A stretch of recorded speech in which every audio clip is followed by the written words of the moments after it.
जादुई सोने चांदी के लहंगे।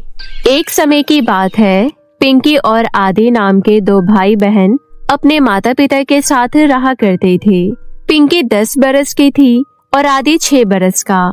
दोनों भाई बहन में बहुत प्यार था। वो दोनों हमेशा प्यार से रहा करते थे और कभी झगड़ा नहीं करते थे और इसी तरह उनका परिवार हंसी खुशी जी रहा था। परंतु एक दिन जब उनके माता पिता काम के सिलसिले में बाहर जा रहे थे, तभी उनकी गाड़ी का एक्सीडेंट हो जाता है और मौके पर ही उनकी मृत्यु हो जाती है। जिसके बाद पिंकी और आदि के चाचा वरुण और चाची मिताली उनके माता पिता का अंतिम संस्कार करते हैं। जिसके बाद उसके चाचा वरुण उन्हें अपने घर लाने के लिए गाड़ी में बिठाने लगते हैं। तभी मिताली कहती है, अरे आप इन्हें घर ले जाने के लिए गाड़ी में क्यों बैठा रहे हैं? देखो मैं पहले ही बता देती हूँ, मुझे ये सब झंझट नहीं चाहिए। अरे तुम चिंता क्यों करती हो? तुम्हें क्या लगता है इन्हें मैं फ्री फोकट में अपने घर पे खिलाने के लिए लेके जा रहा हूँ? ऐसा बिल्कुल भी नहीं है। तुम नहीं जानती, इन दोनों के माँ बाप की पूरी प्रॉपर्टी इन दोनों के नाम पर है और अगर हमें ये प्रॉपर्टी चाहिए तो इन दोनों को हमारे पास होना जरूरी है। क्या बात है, आप तो मुझसे भी 2 कदम आगे निकले। आपने तो सीधा नो बॉल पे सिक्सर मार दिया। सच में कमाल ही कर दिया। पर फिर भी ये दोनों रहेंगे तो हमारे घर में ही और मुझे इन दोनों का काम भी करना पड़ेगा। अरे किसने कहा तुमसे इनका काम करने के लिए? बल्कि तुम इनसे पूरे घर का काम करवाना और जैसे मर्जी इन्हें रखना। अब ये हुई ना बात। इसके बाद वो लोग पिंकी और आदि को लेकर घर आ जाते हैं। पिंकी और आदि एक ही जगह पर काफी देर तक बैठे थे। तभी आदि कहता है, दीदी मुझे बहुत तेज भूख लगी है, मुझे खाना खाना है। तो रुक, मैं अभी चाची से बोलती हूँ, वो हम दोनों के लिए खाना लगा देंगी। इसके बाद पिंकी मिताली के पास जाती है और कहती है, चाची मुझे और आदि को बहुत तेज भूख लगी है।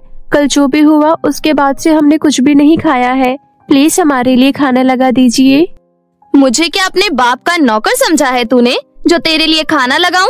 और हाँ, यहाँ तुम दोनों कोई मेहमान बनकर नहीं आए हो, इसलिए खुद का काम खुद ही करना पड़ेगा। अब रसोई में जा और जाकर कुछ खाना बना। चाची जी मुझे खाना बनाना नहीं आता है। नहीं आता है तो बनाना सीख। ये रहा फोन, इसमें हर चीज की रेसिपी है। अब से मैं तुझे जो भी काम बोलूंगी वो तुझे करना पड़ेगा, तभी तुम दोनों को इस घर में खाना मिलेगा। ऐसा कहकर मिताली उन दोनों को काम पर लगा देती है। सारा काम करने के बाद पिंकी आदि के लिए कुछ खाना बनाने लगती है। तभी वहाँ पर मिताली का बिगड़ैल बेटा रोहन आ जाता है। रोहन भी अपने माँ बाप की तरह ही बहुत ही चालाक और घमंडी लड़का था।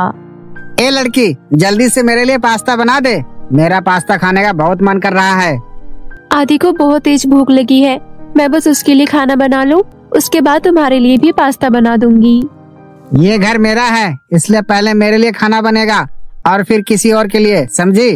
और अगर ऐसा नहीं किया तो मम्मी पापा से कहकर तुम दोनों को घर से बाहर निकलवा दूंगा।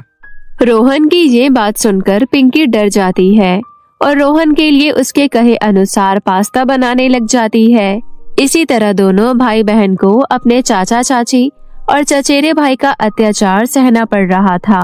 वो तीनों उन दोनों से बहुत ज्यादा काम करवाते थे और इतना काम कराने के बाद भी बहुत कम बार ही दोनों को खाना देते थे, जिस वजह से दोनों बहुत ज्यादा कमजोर हो चुके थे। दीदी आज 2 दिन हो गए, पेट में खाने का एक दाना भी नहीं गया है। मुझे बहुत तेज भूख लग रही है दीदी। मैं तुझे ऐसा भूखा नहीं देख सकती, तू चिंता मत कर, मैं तेरे लिए कुछ न कुछ लेकर ही आऊंगी। ऐसा कहकर पिंकी रात के अंधेरे में छुपकर रसोई में जाती है और वहाँ पर रखी एक खाने से भरी प्लेट को अपने कमरे में लाने लगती है। तभी रोहन सारी लाइट ऑन कर देता है और अपनी मम्मी को जोर जोर से आवाज लगाने लगता है, मॉम जल्दी इधर आओ, देखो ये लड़की चोरी कर रही है। चोर? कहाँ है चोर? जल्दी बता कहाँ है चोर? आपके सामने ही खड़ी है और ये खाना चुरा रही थी। तेरी इतनी हिम्मत? तुझे कहा था ना बिना मुझसे पूछे किसी भी चीज को हाथ मत लगाना, उसके बावजूद भी तूने ये खाना चुराने की जरूरत की।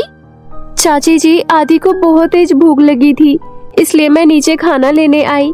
चाची जी आपने कहा था घर में बिल्कुल भी खाना नहीं है, पर यहाँ तो इतना सारा खाना रखा है, इसलिए मैंने सोचा थोड़ा सा खाना आदि के लिए ले जाऊं। आजकल तू बहुत सोचने लग गई है, तेरी सोच पर लगाम कसनी पड़ेगी मुझे। ऐसा कहकर मिताली पिंकी को 2-3 थप्पड़ मार देती है, जिसके बाद पिंकी रोते हुए अपने भाई के पास चली जाती है। आई एम सॉरी दीदी, मेरी वजह से आपको मार खानी पड़ी। दीदी, मुझे बिल्कुल भी भूख नहीं लगी है, सच कह रहा हूँ, मेरी सारी भूख खत्म हो गई है। अपनी भाई की ये बात सुनकर पिंकी और उदास हो जाती है। दिन ऐसे ही बीत रहे होते हैं। तभी एक दिन वरुण अपने हाथ में एक पेपर लेकर आता है और खुशी से झूम रहा होता है। क्या हो गया जी, आज तो आप बड़े खुश लग रहे हैं। अरे वजह ही ऐसी है, आज तो मन कर रहा है कि तुम्हें गोद में उठाकर पूरे शहर में घुमा लाऊं। अगर आप ऐसी बात कह रहे हैं तो जरूर कोई बढ़िया सी गुड न्यूज लेकर आए हैं। जल्दी बताइए क्या बात है। अरे इतने दिन से मैं जिस चीज के लिए इधर से उधर चक्कर काट रहा था, वो अब हमारी हो चुकी है। देखिए, ना तो मुझे जलेबी पसंद है और ना ही जलेबी जैसी गोल गोल बातें, इसलिए जो बात है साफ साफ बताइए। ऐसा है तो साफ साफ सुनो, भैया और भाभी की जिस प्रॉपर्टी के लिए हम इतनी मेहनत कर रहे थे, वो आखिरकार हमारी हो गई है। उस पर अब कानूनी रूप से हमारा हक है। सच? आप सच कह रहे हैं? अरे इस बात में मैं मजाक थोड़ी करूँगा। अब तुम चाहो तो पिंकी और आदि दोनों को ही इस घर से धक्के मार के बाहर निकाल सकती हो। अब हमें उनकी कोई जरूरत नहीं है। ये तो बहुत ही अच्छी बात है। वैसे भी उन दोनों ने बहुत दिमाग खराब कर रखा था। इसके बाद मिताली पिंकी और आदि को नीचे बुलाती है और कहती है, तुम दोनों ने बहुत दिनों से मेरी जिंदगी दुश्वार कर रखी थी। अब अपना अपना सामान बांधो और निकलो यहाँ से। क्या हो गया चाची जी, हमने कोई गलती कर दी क्या? अगर हमसे कोई गलती हुई है तो हमें माफ कर दीजिए, हम दोबारा ऐसी गलती नहीं करेंगे। अरे गलती तो हमारी थी जो तुम दोनों को इस घर में लेकर आए। जल्दी से यहाँ से निकलो, नहीं तो मुझसे बुरा कोई नहीं होगा। इसके बाद पिंकी आदि को लेकर वहाँ से निकल जाती है। पिंकी और आदि काफी दूर तक चलते रहते हैं। वो खाने और छत की तलाश में इधर उधर भटकने लगते हैं। तभी आदि कहता है, दीदी, मुझे बहुत तेज भूख लगी है। ऐसा लग रहा है कि अगर मैंने अभी कुछ नहीं खाया तो मैं अभी यहीं गिर जाऊंगा। ऐसा नहीं कहते भाई, तो चिंता मत कर, मैं कुछ न कुछ ढूंढ कर लेकर आती हूँ। ऐसा कहकर पिंकी इधर उधर देखने लगती है, परंतु उसे कुछ कहीं दिखाई नहीं देता। फिर जैसे ही वो पीछे मुड़ती है तो उसका भाई जमीन पर बेहोश पड़ा होता है। ये देखकर पिंकी काफी डर जाती है। आदि, आदि आंखें खोल, खोल आंखें आदि, तुझे क्या हो गया है? आदि मुझे डर लग रहा है, प्लीज आंखें खोल। पिंकी ऐसा बोलती रहती है, परंतु आदि होश में नहीं आता। आदि को इस हालत में देखकर पिंकी काफी घबरा जाती है और मदद के लिए इधर उधर भटकने लगती है।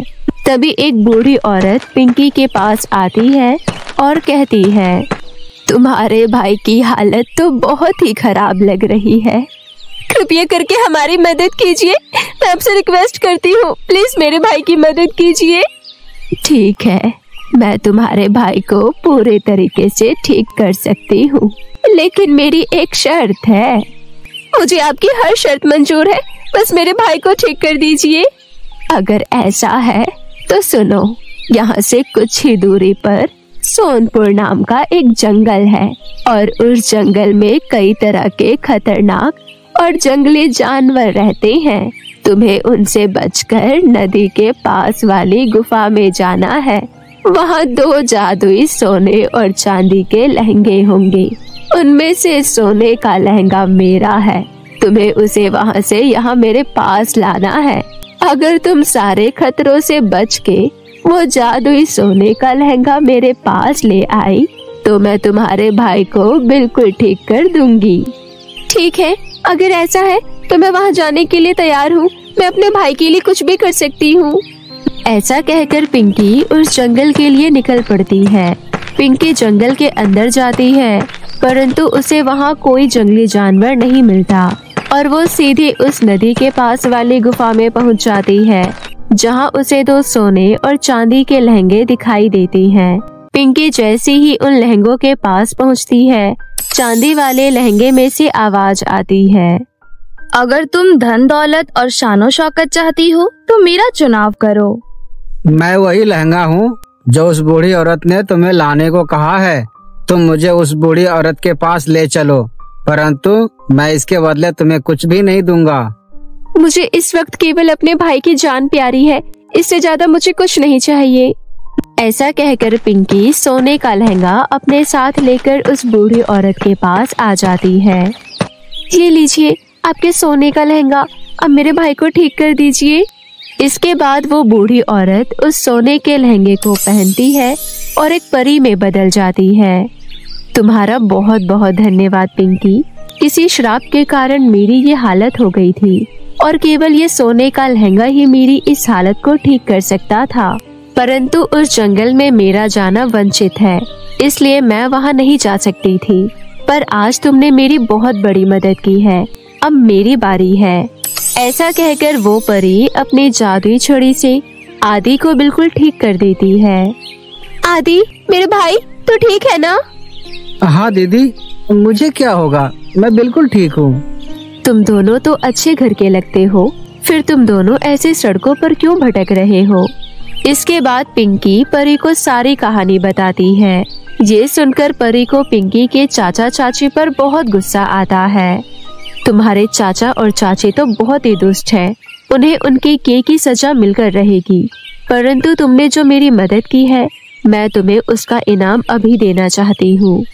ऐसा कहकर परी वहाँ पर चांदी का लहंगा प्रकट कर देती है और उसे पिंकी को देते हुए कहती है, पिंकी ये जादुई चांदी का लहंगा है, इससे तुम जो भी मांगोगी तुम्हें वो तुरंत मिल जाएगा। इसके बाद दोनों भाई बहन को आशीर्वाद देकर परी वहाँ से सीधा उन दोनों के चाचा चाची के घर पहुँच जाती है और अपने जादू से मिताली, वरुण और रोहन तीनों को भिखारी बना देती है। इसके बाद वे तीनों सड़क पर भीख मांगने लगते हैं और उन्हें उनके किए की सजा मिल जाती है। यहाँ दूसरी ओर पिंकी और आदि चांदी की जादुई लहंगे से एक अच्छा सा घर मांगते हैं और उसी घर में हंसी खुशी से उस चांदी के लहंगे की मदद से जीने लगते हैं। गरीब का जादुई समोसे का पेड़। एक बार की बात है, किसी गांव में हरिश्चंद्र अपनी पत्नी शांति के साथ रहता था। दोनों पति पत्नी बहुत ही ज्यादा मेहनती थे। उनका एक समोसे का ठेला था और वो दोनों समोसे बना बना कर बेचा करते थे। सुनिए जी, मैं समोसे बना बना कर आपको दे रही हूँ, आप इन्हें जल्दी जल्दी तेल में तल दीजिए। ठीक है शांति, जरा जल्दी जल्दी करो, ग्राहक आना शुरू भी हो गए हैं। तभी वहाँ पर कुछ लोग एकत्रित हो जाते हैं, जिनमें से एक महिला कहती है, शांति बहन जरा 5 समोसे पैक कर दो। आज बच्चों ने सुबह सुबह जिद कर दी कि शांति आंटी और हरिश्चंद्र अंकल के ही समोसे खाने हैं, जरा फटाफट पैक कर दो। जी बहन, अभी करती हूँ, आप बस 5 मिनट रुकिए। थोड़ी देर में शांति उस औरत के समोसे पैक कर उसे दे देती है। तभी वहाँ पर एक लड़की कैमरा लेकर आती है और कहती है, आंटी जरा मुझे भी अपने हाथों से बनाए हुए समोसे खिलाइए। सुना है आपके समोसे यहाँ बहुत फेमस हैं। जरा मुझे अपने समोसे बनाने का तरीका तो बताइए। मैं एक फूड ब्लॉगर हूँ और आपके यहाँ के समोसे की मेकिंग वीडियो बनाकर आपके समोसे का रिव्यू दूंगी, फिर आपका ठेला ऑनलाइन भी फेमस हो जाएगा। धन्यवाद बेटी, तुम रिकॉर्डिंग शुरू कर दो, मैं तुम्हें समोसे बनाने का तरीका बताती हूँ। उसके बाद वो लड़की शांति के ठेले पर पूरी रिकॉर्डिंग करती है और उसके हाथ के टेस्टी टेस्टी समोसे खाकर बहुत अच्छा रिव्यू देती है। इस तरह हरिश्चंद्र और शांति के हाथों के बने हुए समोसे और भी ज्यादा फेमस हो जाते हैं। सिर्फ गांव के लोग ही नहीं बल्कि आसपास के गांव के भी लोग उनके हाथों से बने समोसे खाने आते थे। उनकी बहुत ज्यादा तरक्की हो रही थी। उसी गांव में हरिश्चंद्र का चचेरा भाई विनोद और उसकी पत्नी रेखा भी रहा करते थे। उनकी एक बहुत बड़ी मिठाई की दुकान थी, लेकिन हरिश्चंद्र और शांति के ठेले के मुताबिक विनोद और रेखा की दुकान पर ज्यादा ग्राहक नहीं आते थे। इसी वजह से विनोद और रेखा को हरिश्चंद्र और शांति से बहुत जलन हुआ करती थी। जी, हमारी दुकान पर तो मक्खियों के अलावा और कोई नहीं आता है और आपके छोटे चचेरे भाई हरिश्चंद्र के ठेले पर तो ग्राहकों की भीड़ लगी रहती है। वो भी हर वक्त बड़े भाई के मुकाबले छोटा भाई ही आगे चल रहा है। मुझे तो ये समझ नहीं आ रहा विनोद जी कि आपसे ये सब कैसे देखा जा रहा है। तुम सही कह रही हो भाग्यवान, लेकिन हम करें तो क्या करें।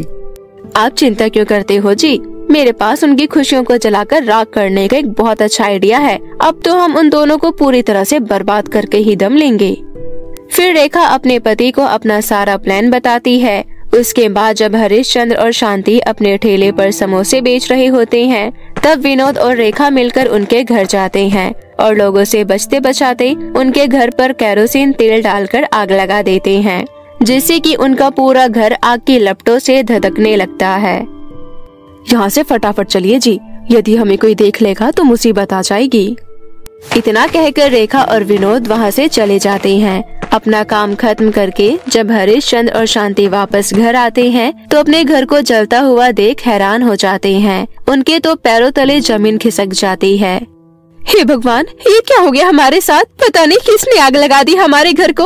हम तो बर्बाद ही हो गए। अब हम क्या करेंगे जी? बड़ी मेहनत से दिन रात पैसे इकट्ठा करके इस घर को बनवाया था हमने। घर के अंदर ही पैसे और समोसे बनाने का सारा सामान भी रखा था, सब जलकर राख हो गया। हम तो पूरी तरह बर्बाद हो गए। शांति, कौन है हमारा दुश्मन जिसने ये सब किया है? दोनों रोते हुए यहाँ वहाँ भटकने लगते हैं। शांति ठेले से अपने पल्लू में एक समोसा बांधकर लाई थी। अचानक से उसे समोसे का याद आता है और वो हरिश्चंद्र को बताती है। तब हरिश्चंद्र कहता है, शांति, रात बहुत ज्यादा हो गई है, कहाँ जाएं कुछ भी समझ नहीं आ रहा है। हमारा घर तो जलकर राख हो गया है। अब हमारे सर पर कोई छत भी नहीं है। अब यहाँ से कहाँ जाएंगे? एक काम करो, तुम्हारे पास जो समोसा है उसे तुम खा लो। सुबह से तुमने कुछ नहीं खाया है, तुम्हें बहुत भूख लगी होगी। खाई तो आपने भी कुछ नहीं है जी सुबह से। आपको भी तो भूख लगी होगी ना। और एक समोसे में क्या होगा, थोड़ी ना भूख मिटेगी। तभी हरिश्चंद्र की नजर पास के पेड़ पर पड़ती है, जिस पर बहुत सारे अमरूद लगे हुए थे। देखो शांति, इस पेड़ पर अमरूद के फल लगे हुए हैं। मैं इन फलों को तोड़ लेता हूँ। इन फलों को खाकर हमारी भूख मिट जाएगी। नहीं जी, इतनी रात को हमें पेड़ों को परेशान नहीं करना चाहिए। पेड़ों में भी हमारी तरह जान होती है। इस वक्त वो भी आराम करते हैं, हम एक काम करते हैं, इस समोसे के 2 टुकड़े करके आधा आधा दोनों खा लेते हैं। लेकिन शांति। लेकिन कुछ नहीं जी, मैंने कह दिया, अब मैं इससे आगे कुछ भी नहीं सुनूंगी। अच्छा ठीक है शांति। हरिश्चंद्र और शांति उस समोसे को खाने जा ही रहे थे कि तभी अचानक से वहाँ पर एक गरीब बूढ़ी औरत आ जाती है और वो उन दोनों से कहती है, मुझे बहुत जोरों की भूख लगी है बेटी, मुझे ये समोसा खाने को दे दो। इस एक समोसे को खाकर मेरी थोड़ी सी भूख तो शांत हो ही जाएगी। ये समोसा मुझे दे दो, तुम दोनों को भगवान हमेशा खुश रखेगा। हरिश्चंद्र और शांति बिना कुछ सोचे समझे उस बूढ़ी औरत को समोसा दे देते हैं। फिर वो बूढ़ी औरत वो समोसा खा लेती है और कहती है, मैं सब जानती हूँ बेटी कि तुम दोनों पति पत्नी के साथ क्या हुआ है। तुम दोनों किस चिंता में हो मैं ये भी जानती हूँ, इसलिए मैं यहाँ तुम्हारी मदद करने आई हूँ। मैं बस तुम दोनों पति पत्नी के साहस और दयालुता की परीक्षा ले रही थी, जिसमें तुम दोनों सफल हो गए हो। तभी वो बूढ़ी औरत अपनी आंखें बंद करती है और उसके हाथ में एक सोने का समोसा प्रकट होता है। ये देख हरिश्चंद्र और शांति हैरान रह जाते हैं। बूढ़ी औरत उन दोनों को वो सोने का समोसा देते हुए कहती है, बेटी ये लो, ये एक जादुई सोने का समोसा है। तुम इसे ले जाकर अपने आंगन में मिट्टी के अंदर दबा देना, फिर देखना जल्दी सब ठीक हो जाएगा। अम्मा, आप हमारी मदद करने आई, आप तो हमारे लिए भगवान हैं। आपका बहुत बहुत धन्यवाद अम्मा। सच में अम्मा, हम आपका ये एहसान कभी नहीं भूलेंगे। आपका बहुत बहुत धन्यवाद। उसके बाद अचानक से वो बूढ़ी औरत ना जाने कहाँ गायब हो जाती है। हरिश्चंद्र और शांति उस समोसे को लाकर अपने आंगन में जमीन के नीचे गाड़ देते हैं। तभी उनके देखते ही देखते वहाँ पर एक पौधा उगने लगता है और वो बढ़ते बढ़ते एक विशाल से पेड़ का रूप ले लेता है और उस पर बहुत सारे सोने के समोसे आ जाते हैं। ये देख हरिश्चंद्र और शांति दोनों आश्चर्यचकित रह जाते हैं। उसके बाद हरिश्चंद्र सारे सोने के समोसे तोड़ लेता है और उसे एक बोरे में भरकर शहर ले जाता है। शहर दूर था, इसलिए दोनों पति पत्नी को वहाँ जाते जाते सुबह हो जाती है। शहर जाकर दोनों पति पत्नी वो सभी सोने के समोसे बेच देते हैं। उसके बदले उन्हें बहुत सारे पैसे मिलते हैं। उन पैसों को वापस गांव में लाकर वो दोनों अपना घर दोबारा से बनवाते हैं और बचे हुए पैसों से अपना एक समोसे का बहुत बड़ा दुकान खोलते हैं और उसमें समोसे बेचने लगते हैं। जब ये बात उसके चचेरे भाई विनोद और उसकी पत्नी रेखा को लगती है तो रेखा विनोद से कहती है, जी हम दोनों ने मिलकर तो उनके घर में आग लगा दी थी, लेकिन इन्हें तो कोई फर्क ही नहीं पड़ा, बल्कि इन्होंने अपना घर दोबारा बनवा लिया और अब तो ये लोग ठेले की जगह दुकान में समोसे बेचते हैं। हमें एक बार इनके घर जाकर देखना चाहिए। उसके बाद वो दोनों पति पत्नी बिना देरी किए उनके घर पहुंच जाते हैं। वो देखते हैं कि उनके आंगन में एक जादुई सोने के समोसे वाला पेड़ है। उन दोनों के मन में ये सब देखकर लालच आ जाता है।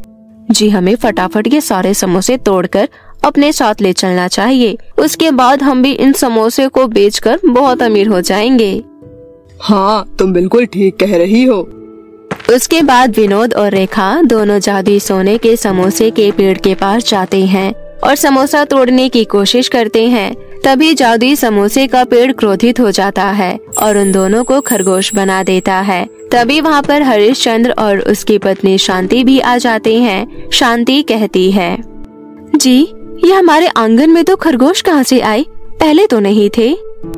तभी खरगोश बनी रेखा कहती है, मुझे माफ कर दो शांति बहन, हम दोनों पति पत्नी ने मिलकर तुम्हारे घर में आग लगाई थी और आज भी हम तुम्हारे जादुई समोसे के पेड़ से समोसे चुराने आए थे, लेकिन इस पेड़ ने हमें खरगोश बना दिया। हम अपनी जिंदगी ऐसे कैसे जिएंगे, प्लीज हमारी मदद करो शांति बहन।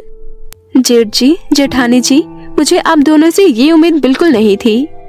हमें माफ कर दो, हमें अपनी गलती का एहसास हो गया है। तभी हरिश्चंद्र शांति से कहता है, शांति जो भी हो, है तो ये हमारे भैया भाभी ना, और इन्हें अपनी गलती का एहसास हो चुका है।